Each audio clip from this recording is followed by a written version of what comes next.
Let's talk about all of that with Nick Freeman. He's a motoring lawyer and road safety campaigner. Good morning to you, Nick. Morning, Julia. Thanks for joining us. First of all, let's talk about the drink driving laws.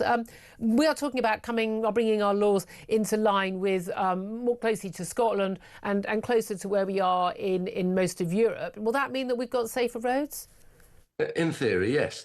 At the moment, we have actually the highest level. There is no level anywhere in the world that's higher than the UK. There are other countries that have the same level. And to put that into perspective, at the current level, you are 4 times more likely to have an accident and 6 times more likely to be killed or have a serious injury. So a reduction is well overdue. We've been petitioning the government for many years, this government and the last government. So on the face of it, it's a no-brainer. But of course, doing that by itself in an age of robotical policing leaves a piece of the jigsaw missing. And what we need officers on the roads to enforce it. Okay. And we also need some education, because the under-30s have a very cavalier attitude to drink driving because they've been brought up with robotical policing. They've not had the experience of that. I've got to be honest. My experience actually, it's the over 60s who've got that attitude rather than the other way around.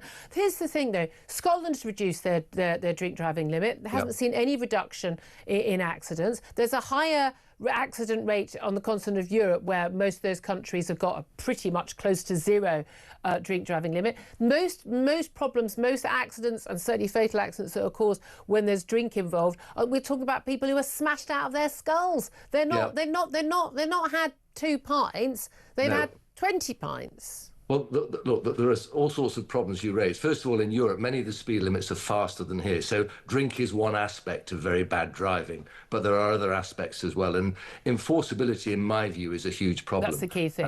Do you think you're going to get caught?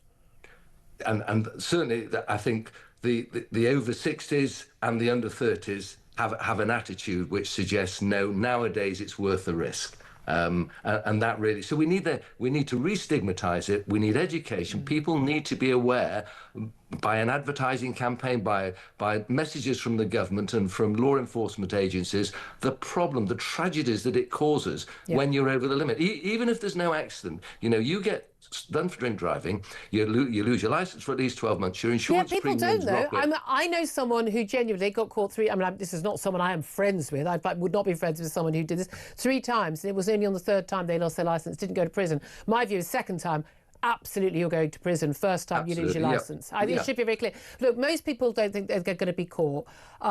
Most people, let's face it, they think, I hear this again and again from people, I'm just as good a driver, if not better, when I've had a couple of drinks. Now, we know there have been test after test after test that have shown people think their reaction time isn't different, but it is. One of the things that most affected me was, I was a news reporter in a local paper, Newsstand, and every Tuesday I was sitting coroner's court, and there's only so many families you can see grieving their child who's been killed in an accident. I often no seatbelt. People, I'm literally, I won't get it. Everyone's putting their seatbelts on. We are not discussing. There's nothing, nothing to discuss whatsoever. But the drink driving as well. Well, also on drug driving, because, there's a problem with drink driving in this country, but drug driving is far, far worse, and it's just not touched. It literally is not touched. No. And it's proven when the government has a campaign at Christmas and everyone knows the police are going to be out on the roads, and look at how many people they actually catch. There are loads. So you imagine if there were police on the roads, we need to extend the power of the police to do random tests. At the moment, they can only test for drink and drugs under very limited circumstances. We need to get rid of that and give the police the power they need. Because it costs a lot of money to waste tests. So if they target people, target places, I know people are going to moan, well, it's what about my rights, etc., but to make the roads safer, a lower limit, and enforce it and educate. And we're moving in the right direction. What about the concerns of people about, the local pubs, particularly in the countryside, where someone wants, they can have at least, right now they can have, a pint or 2 pints, they're just driving, distance down the road, but then they'd be breaking the law. And lots of those pubs will just say, we've lost a load from the smoking ban, lost a load from all the issues with lockdown, the cost of a pint, and, compared to drinking from the supermarket, and we're just going to have to close.